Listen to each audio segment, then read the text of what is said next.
ready for Joseph Kosinski. Joseph, would you like to handle your own introduction? Or Yeah, I think I'll start with just show a selection of projects I've done over the last year or two, and then kind of explain the backstory behind them after that. You have volume right there. Okay.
So, thank you.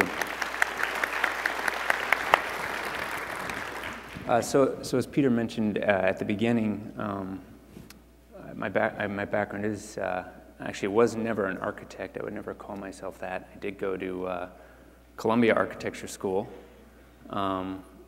when Greg was teaching there, as well as Evan Douglas. And really, I think before that, I was studying jazz and aerospace engineering. So my path has definitely been kind of a different one. I think there's a couple moments that kind of, when I look back now, that really kind of steered me to where I am right now. One of those was in a product design class, which was at Stanford under David Kelly, who started IDEO. And at that point, I thought I was definitely going to be an engineer. And my professor took me aside at one of the final crits and said, you know, you've got a good eye for design. He's like, you really should be looking outside of engineering for something else. So that was the first time anyone had ever said anything like that to me. So I took it to heart and went and studied architecture in Europe for a few months and kind of backpacked around and decided that architecture would be the kind of ultimate combination of the kind of creative interests I had and the technical interests I had. So one night I was sitting in a friend's dorm room trying to figure out what architecture school I wanted to go to, and he had this kind of glossy printout on his wall of a Marcel Breuer chair, but it clearly wasn't a photograph. And I asked him what it was, and he said, oh yeah, my older brother goes to Columbia Graduate School of Architecture, and they teach you how to use kind of computers there and use them in the design process. It's not just AutoCAD and drafting, and that really kind of blew my mind. So I applied to Columbia and luckily got in. And Columbia, as Greg kind of alluded to, was one of the first institutions that was giving architecture students the tools that automotive designers and visual effects facilities in Los Angeles were using in feature films. They were putting these very expensive tools at the time in the hands of design students. And it was 1996, so it was just the point where I think Columbia was really pushing this stuff hard. I wasn't able to get in a computer class my first semester there, but once I did, I realized the potential of these tools and what they were capable of. So after getting out of architecture school, I realized I loved architecture. I loved architecture school and the way that it forced you to become very self-critical. But as a career, it was something I didn't have the patience for. I didn't think. So I started making short films on my own, using the computer and using the internet to kind of distribute those to the world. And I started a small firm with a friend of mine from school called KD Lab. And I remember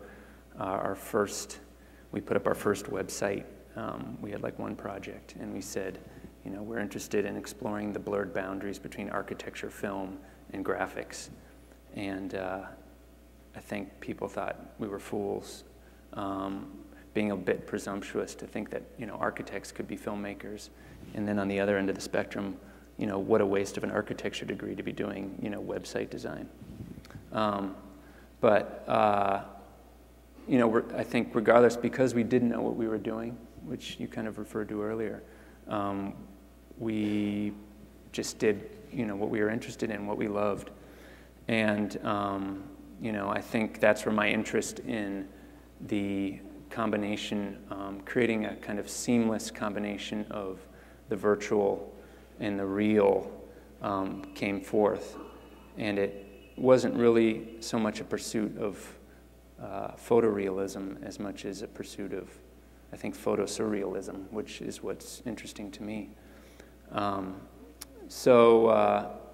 anyway, I ended up moving to Los Angeles and getting hooked up with David Fincher, who's a good friend of yours, and he got me signed at a production company called Anonymous Content, which is a commercial production company, and that's where I've been working for the past few years, doing mostly commercials, which is a great place to kind of push the envelope of technology and try new things.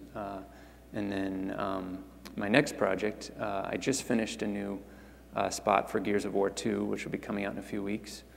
And then I'm going to embark on a 2-year project, which you mentioned, which is the sequel to Tron, which I'll be doing with Walt Disney. So that's what I'll be doing for the next 24 months or so.